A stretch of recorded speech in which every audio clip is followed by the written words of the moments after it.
has got me going wild, and I feel it all again.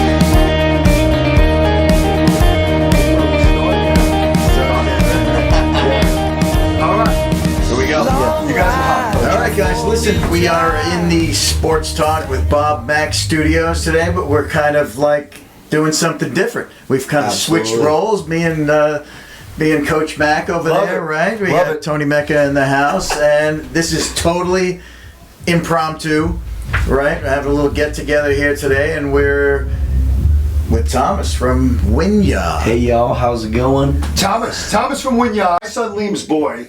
Yeah. Yeah, well, First of all, Winyah is a band, and I just kind of like met you about 10 minutes ago, Absolutely. Right? The name. What's the origin of the name? Let's get into the name. Let's get into that. We got to start from there and go down. You see on my hat here, Winyah, W-I-N-Y-A-H. It's the name spurs from a bay that flows through our hometown in Pawleys Island, South Carolina. There are 5 rivers that flow into Winyah Bay and then out to the Atlantic Ocean in South Carolina. But it's got to be more than that. Were you guys like fishermen, or like do you guys? It's like, everything. What'd you do on the bay? Was that like a place where you guys hung out, or everybody would meet down there? Yeah, everybody would drive down. Winyah Bay is everything around us. So when you come down to Pawleys Island or Georgetown, there's really 2 towns that are about 10 minutes apart, and that kind of encapsulates the whole Winyah Bay area. But when you come down to that area, it's Winyah everything. Winyah Shopping Center, Winyah Pharmacy, Winyah Dentistry, Winyah, pretty much anything is kind of labeled with this. But that's like a loose term, right? That's not the name of a town. No, it's not the name of the town. It's just the bay or this more junction. so the bay. This junction where everything comes together at the water, right? And it spurs back to an old Native American word, which is an old Indian tribe that I think was a part of the Catawba or the Cherokee tribe in South Carolina, and it was Winyah, and Winyah means people of the black water. Okay. So where we grew up, there's a lot of rivers, and the rivers that flow into Winyah Bay especially are really dark-watered, brackish water rivers and estuaries. And so our name spurs from this old Native American Indian name. And for us, it was everywhere growing up. It was Winyah. So all of our parents, they went to Winyah High School. And Winyah High School isn't a thing anymore, but there's still the Winyah Auditorium where the old high school was, and Winyah everything back at home. So it would make sense. I mean, Thomas is the rhythm guitarist of the band guitarist and Winyah, which is a kind of a jam, alternative, indie kind of band that we all just kind of came to know through Bob Mack's son. That's right. Liam, who those guys recently relocated. They relocated down to the Carolinas and made a whole bunch of new friends, and he brought up this crew. And so you guys played the Stephen Talkhouse, which is a revolutionary kind of landmark place out in East Hampton, or just beyond East Hampton, where everybody shows up. You never know who's going to be in there, right? Like Jimmy, what's the, not Jimmy Kimmel, but the other talk show guy. Jimmy Fallon. Jimmy Fallon's in there all the time. Billy Joel can show up. Howard Stern. I mean, you never know. It's a who's who of whatever. Who knows who's there? But you don't get into that venue unless you're good. Okay? So somehow, somewhere, whoever booked you guys in there realized you guys are pretty good. Let's throw them in, Steven. So, but not for the first time this year. You played last year, right? Yeah. So to get invited back means you guys are like probably really good. Absolutely. So just share a little bit about how that came about, to like you guys getting that gig, being on there in really A-list land. Yeah. I mean, that's like, absolutely. This isn't some absolutely kind of thing, So go ahead. Take it. We've been touring all over the country for the past 2 years, really, and we have grown fan bases in parts of the country that we never really would have expected. We're really surprised that people listen to us outside of our hometown. Honestly, on that. So how does this kind of far-reaching group of people that are into your music, do you Are you on radio station? Like, how do you reach them? It's a lot of social media for us. A lot of social media. We've grown a big following on Instagram and TikTok in the last 2 years. And then there's a little bit of radio stuff that's happening now, but mainly just social media and Spotify and Apple Music, just organic growth. And then just people people sharing. Yeah. You got to check this band out, sharing. Yes, exactly. And I'm guessing that's the wave of like the internet and like social media now, right? Once that starts to roll, it gets bigger and bigger. Yeah, and you got to keep the ball And rolling. that's how like the record companies, the record business has kind of happened now, right? It's no longer like make a demo tape, send it into a record executive. They listen to it. You have potential, put you in the studio. Yeah. They want bands that have a strong following on the internet, that you guys have already done. They had your boots on the ground and done the groundwork. Exactly. Like the major label ecosystem these days is completely different than how it was, maybe 10 or 20 years ago, where it was more focused on, or traditionally it was more focused on developing artists. Yeah, demo tape and stuff. So now these that's days, up to us. Right, these development which is guys, cool, and we love that. We love that. It's good for us. We have gotten to develop our own artistry in a way that is very authentic to us, and also to our touring. So really, like, the music is one thing and people are connecting with it, but what we really pride ourselves on is the live show. And so when we go and play a show like last night's even Talkhouse, that's where we really get to sink our teeth into the people that are coming to these shows and like give them all that we have. And like, when they listen to our music on Spotify through their phone from 1,000 miles away, that's one thing and it's awesome.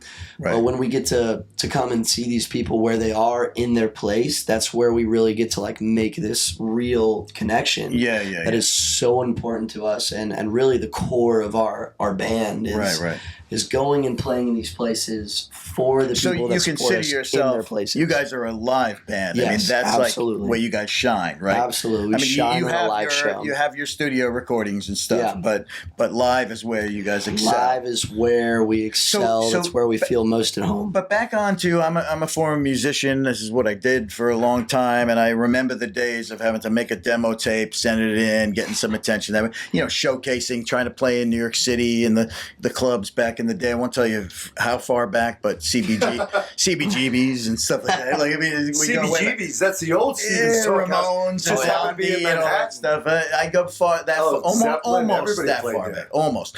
But these days, it's like, so you guys are in a band, but you have to be social media savvy. Absolutely. Right? I mean, it's not just mastering your instrument. You got to master how to get yourselves out there. Like I said, because record companies aren't like signing you off a demo tape and then putting $1 million into marketing. You got to do that self-marketing, then get noticed. So share a little bit within your band. Who does that? Do you guys keep it self-contained? Do you have people that do it for you? Go ahead, share a little bit. The whole digital ecosystem for us is very simple. Honestly, I run all of our social media pages, and so I have control of what we're posting and what we're not.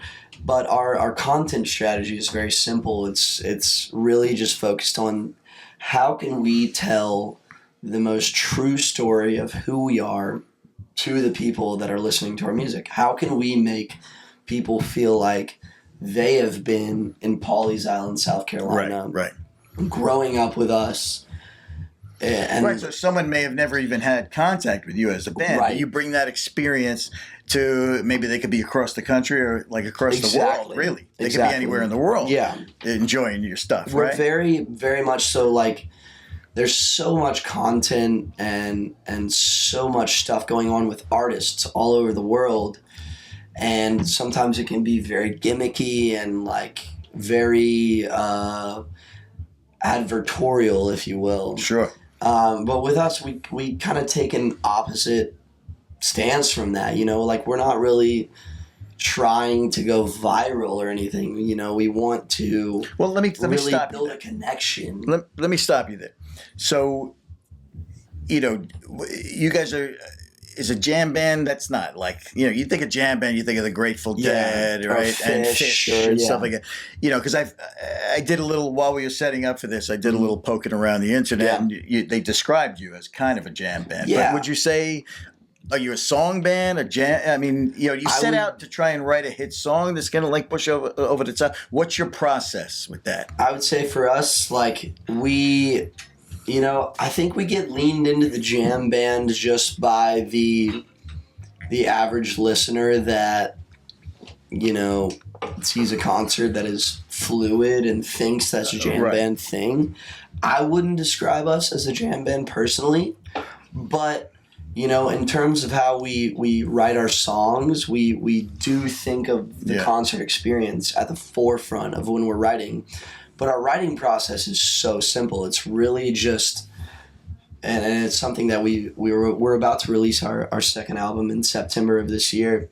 And the first album was an amalgamation of all of us pulling different songs that we had written growing up and putting that together for an album. And now the second album is us really writing together for the first time.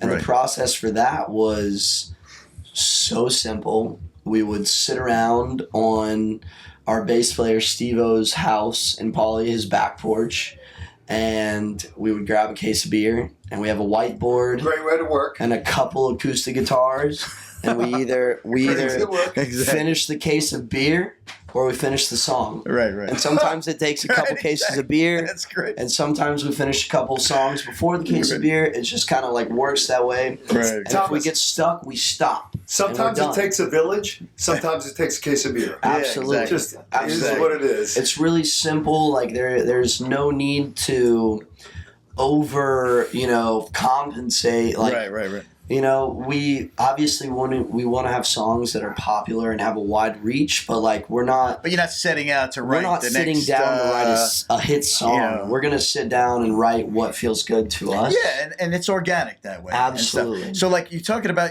I know you guys are a live kind of thing, but you said you're releasing a record and stuff. Now, before you pulled up on the screen the Saugerties thing. That's a magical area for me because I was in bands and I recorded up in Woodstock and Saugerties. Is it Area 52? Yes, absolutely. You guys recorded in an area totally unrehearsed. But great studio, right? Absolutely. It's magical. That land up there is magical. You're in the mountains, the Catskills. There's waterfalls around. You can go hiking. And did you live up there while you were recording? So share the experience. Our manager, Kyle, he lives up in Saugerties, right at the foot of the Catskill Mountains. And when we're off tour and we're in between tour dates in the Northeast, we always find ourselves resonating to that area. So we go and we stay at his house. And, I love that, by the way. And we write that's music. My magical and music. we hang out. It's and it's such a special place. There's so many incredible artists. And the bands that recorded there over the years, right? The bands that recorded there were crazy. Going back to like our period, Simple Minds, Levon Helm, obviously the whole lineage to Woodstock and all that, which was like further north from there, but that area. But back when I was in bands in the 80s and stuff, like there was Bearsville Studios, Saugerties and stuff. This is where some of the biggest, it was only an hour north of Manhattan. Yeah. But also it was famous for because there was in New York City, there was a studio called the Power Station. Yep. And what they did is they made the exact same sort of equipment and everything there. Bob Clearmountain was the main engineer, and an hour north up there in the Woodstock Saugerties area, they made an identical studio from the Power Station in New York. So bands were either in the urban setting of like New York City recording, or if they wanted to just zip up and out, it was the same studio. So it was like a carbon copy. So like, and get out in the country a little bit. Get out in the country, have some good food. You'd be on the little streams there and stuff. Absolutely. So when were you guys in Area 52 and like what did you work on when you were there? Yeah, so we went up there in December of 2024. It was during our first tour really as a band. So we started touring in August of 2024, and it was a couple months after we had played Bonnaroo for the first time. And when we played Bonnaroo, when we got the call to play Bonnaroo, it was a month and a half out. We only had 4 songs out, and we had to write pretty much our whole first album for the Bonnaroo set. So you said you were together 3 years in Yeah, 3 3 months? years and 3 3 years and months, 3 about months. now. So going back 24, fairly new to the band, pretty right? much like the first few months of what was going on. Everything pre-Bonnaroo was like college parties and just making a couple extra bucks on the side. But let's go back there for a second, right? So you guys are musicians. You get together. You got this wacky. Were you Winyah at that time? Yeah, You were, Winyah. right? So it's Yeah. like, oh, this is where we're from. And all the guys, it'd be cool, right? Let's write songs. Absolutely. Winyah. Let's call ourselves Winyah. You know what I mean? Then not only the dental place and the yoga studio, they have a band, Yeah. Winyah, right? Exactly. So when did you guys get serious and realize this was something happening? Yeah. Tell us a little bit of how the band you guys got serious about it. Absolutely. Or was it serious right from the beginning where you said, you had a buddy and said, let's start a band? I think that when I started the band, I called Butters, our guitarist, and Which, by the way, in a few minutes we'll have to discuss his name. Absolutely. But anyway, go ahead. So I called our guitarist Luke, and he was coming off of the World Surf League qualifying series. And Butters is the bassist? He's the lead guitarist. Oh, he's the lead guitarist. Okay, yeah. And I started this band, and I was like, yo, I want to start a band. I need a band to play with me because I was doing a solo thing. And he was like, I want to play music. Like, I'm done with surfing. We're gonna do this now. And so me and him always had this ambition from the start that we could start something and be big and be huge. That's the way that Luke and I think. And that's the way that we still think today. It's like, what is next? How can we take it to the next level? I'm a big supporter and proponent of thinking big. Absolutely. Like, we manifest go as everything high as and you can. expand. You can always pull it back a little, Yeah. but why not? Right? Absolutely. So Butters and I started this band, and we had this ambition, and it was very casual for the first year, really. And then I moved to Nashville. Butters moved to Nashville with me, and we were at a party at one of our friends' houses who is another artist. And I met this girl named Jenna Love who works in the festival atmosphere. Now, was the Nashville bound thing, was that a music? That were was you doing a that for a music thing? Yeah. Obviously, So a I major moved to music Nashville city. after college to go. I thought I was going to be a country music singer-songwriter. And now I'm the lead singer of an indie rock band, which is way better and so much more fun. And I think that me going to Nashville and kind of figuring out where I need to be. But Nashville's not just country. You got Jack White. You got you have a lot of alternative rock and roll and alternative kind of underpinnings in there as well. It's not just a country venue anymore. Absolutely. We were dead set from the start when we went to Nashville on being something different and being something real. And I think that's the core of our band. But all these opportunities really came from one moment. So, like, I was at a party. I met this girl named Jenna Love. Right. We were drunk, having a great time, shooting the shit out of nowhere. She was telling me about how she works on Lollapalooza and Bonnaroo, these major music festivals. Right. And I was like, you should throw my band on Bonnaroo. Right into the fire. We don't have any songs out, but we're fucking badass. I promise you that. We're badass, and we will rip it. And she was like, yeah, we're fucking right, buddy, whatever. And then a few months later, she calls me, and I'm walking from my apartment in downtown Nashville to the WME, which is one of the biggest music booking agencies in the world. Yeah, by the way, they're my agents. I was walking into the WME office. William Morris Endeavor. For the first time, shitting my pants. Just completely so scared out of my mind. Like, what am I doing? Yeah, right.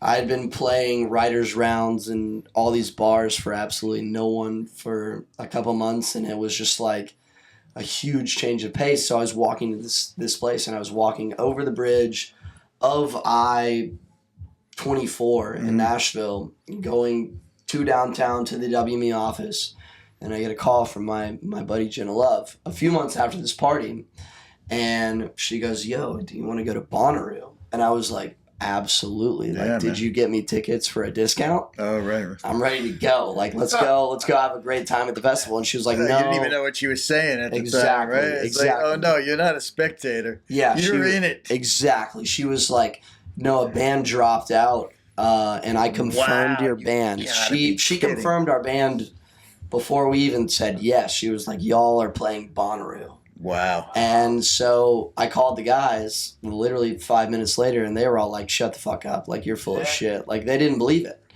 And then the next day, me and Butters drove down from Nashville, and we stayed in Rob, our keyboard player's house at the University of South Carolina for the next month and a half. Every day, and because you have to get a set together now. Yeah, so we weren't going to go to Bonnaroo. 4 songs up until that point? We had 4 songs up to that point, and we weren't going to go to Bonnaroo and play a bunch of covers, because that would be bullshit. That's not what we're about. We're not a cover band. We're focused on original music. And so from when this moment happened to Bonnaroo, how long of a period of time did you have to get this set together, right? Exactly. So we had a month and a half. The next day after I got that call, Luke and I, we drove down to South Carolina, and we stayed in Rob's house on the frat house couches for a month and a half. Perfect. And we would practice pretty much from 6 p.m. to 2 a.m. Every night in one of our buddies' warehouses in Columbia, South Carolina. And we wrote our first album there. We had the 4 songs before, but we wrote the rest of it there for the Bonnaroo set. And that was like when we really had the first moment of like, okay, we have a deadline, we have to do this, we can be a real band. Yeah. Tom, was that a moment of clarity? It was. Like, I got to wake the fuck up and actually, now I got to take it serious. Absolutely. Yeah, it was. Well, it's like setting yourself a deadline where, because let's face it, artists, self-included, procrastinate forever. I'm working on a script we hang now. Out. It's we hang out and we just let it come. Groove, you're having a beer, now it's like, fuck it. Exactly. And we got to be good. Yeah, and it's like you don't get a second chance at that. Exactly. Right? You get one shot to be good. Or else it's like, Winyah, I don't know, like, you know what I mean? Yeah. You got to make that totally. Maxed Tom, out. Was everybody all in, or was it you and your guitar player? What do you call him? Butters. Was it you and Butters, or did you like everybody was like, now we're all in? We were all in. I mean, from the point that we got the Bonnaroo call, it was like I told the guys, I was like, yo, we have a window. We can be a real band now if we do this and we do it right and we do it really, really well.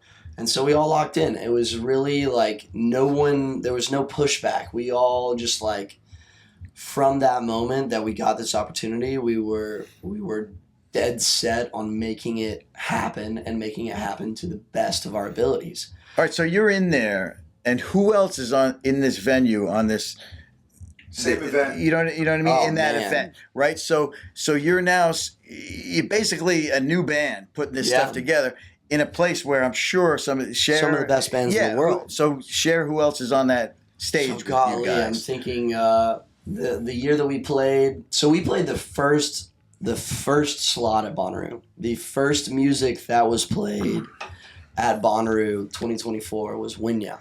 And that was us on the first slot of the Who stage. Oh, awesome.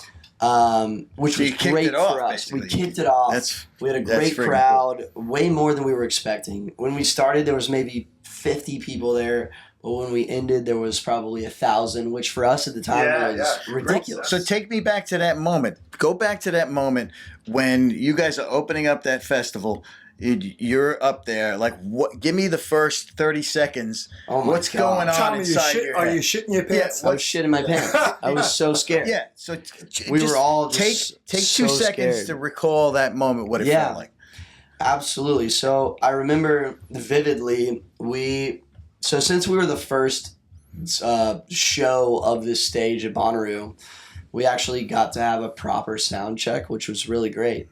And so we really connected with the audio team there, which made us feel comfortable. Right.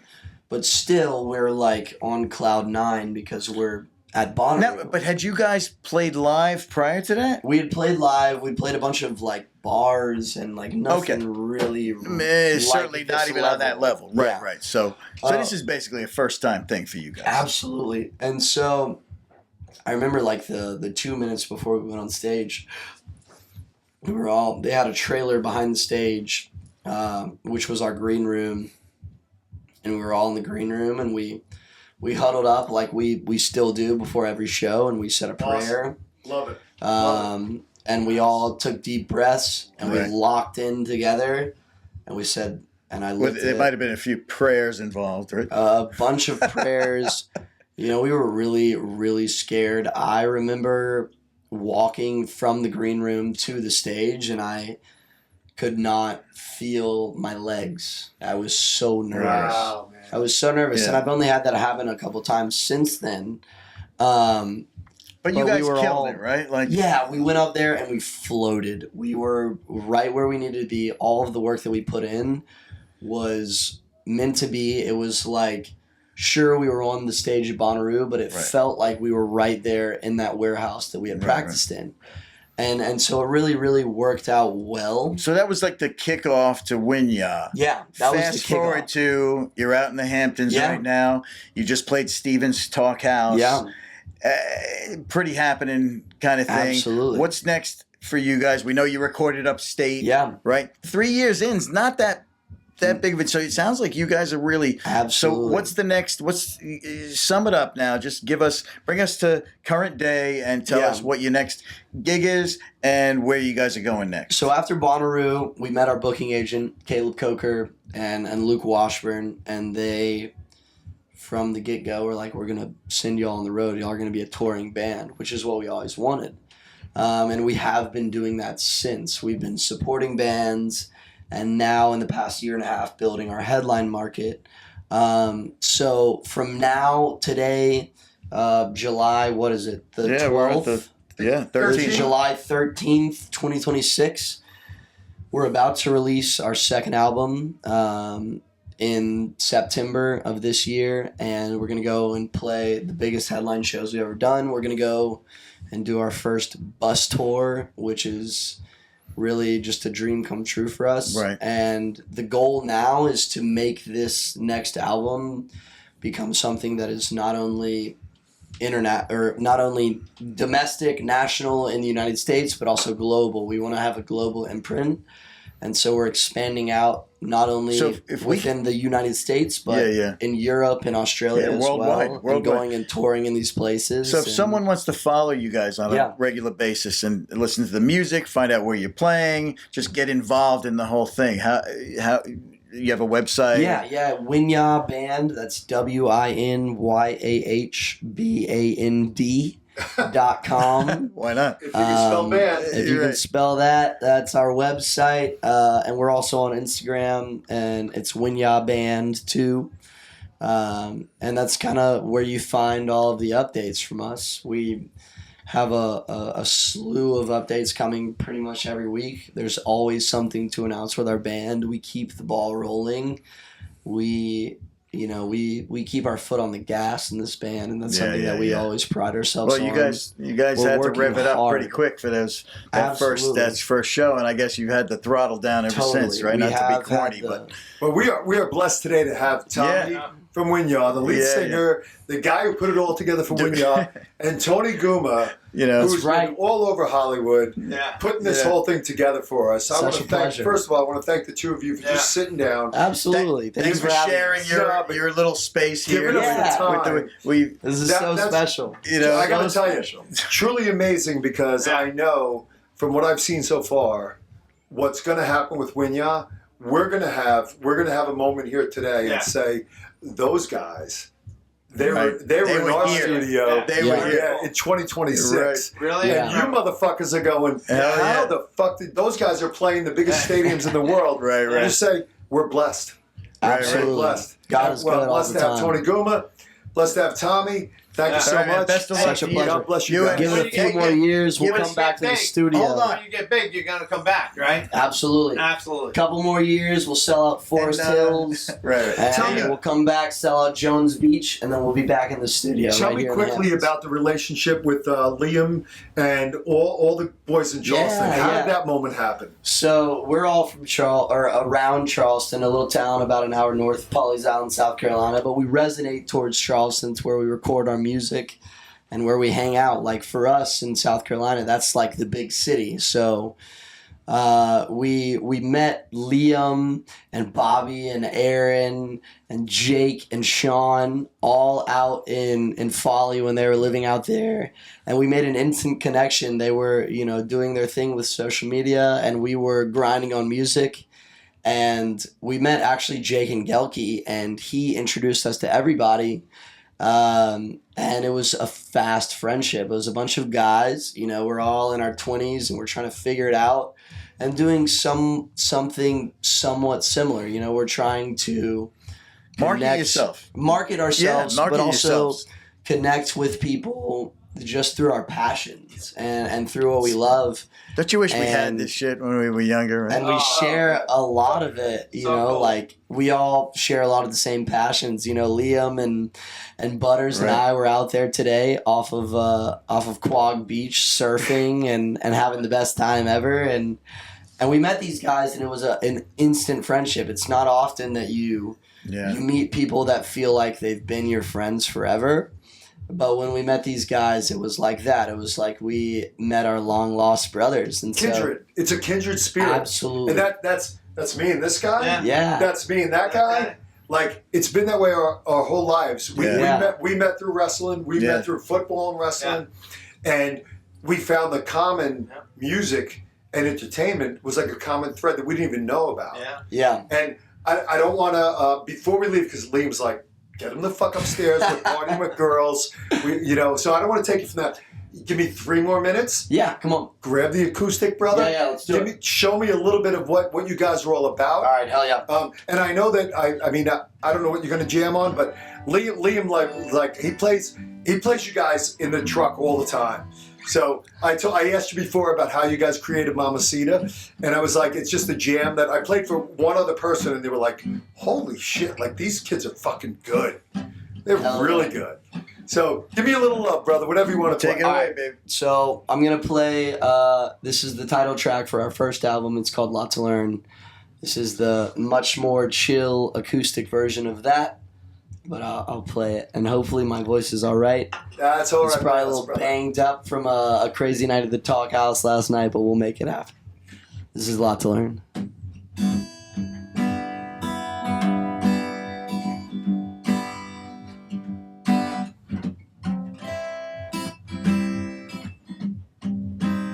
She wants to move to the city,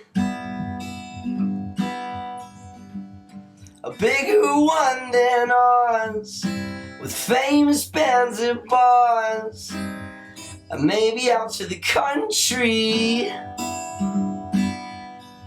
getting by on homegrown eggs, natural heat and off the grid. But she's trying to be better about taking for granted how her friends know how to make her laugh, and finding pictures of her dad. She'll keep dreaming about the one. He's a planet, not a sun. 'Cause whether he's around or not, she's got a lot to learn to love a lot. I'm at the top of the mountain. I love this point of view in the shades of blue. Hear the drip of the fountain. I'm running out of youth. Oh, so much to do. But I'm trying to be better about taking advantage of how tonight's the youngest that I'll be, and my best days are in front of me. If I stop living in the past, fearing what will come to pass, the joy is always there to grab if you just let the moment last.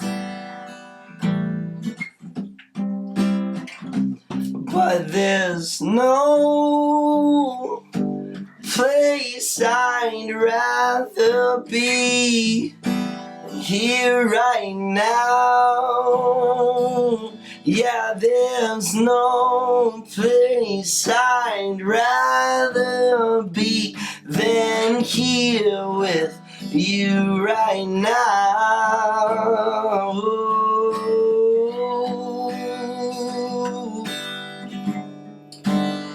Whoa, whoa. I couldn't agree anymore.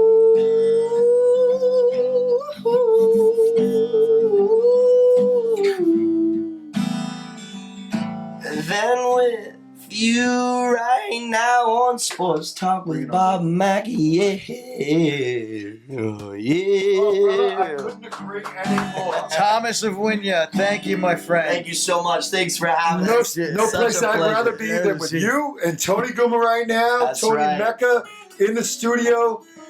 Fucking killed it, brother. Thank you so much. Thanks for having Check us. him out on the internet. God bless you, man. Winyah Summer. Kill it.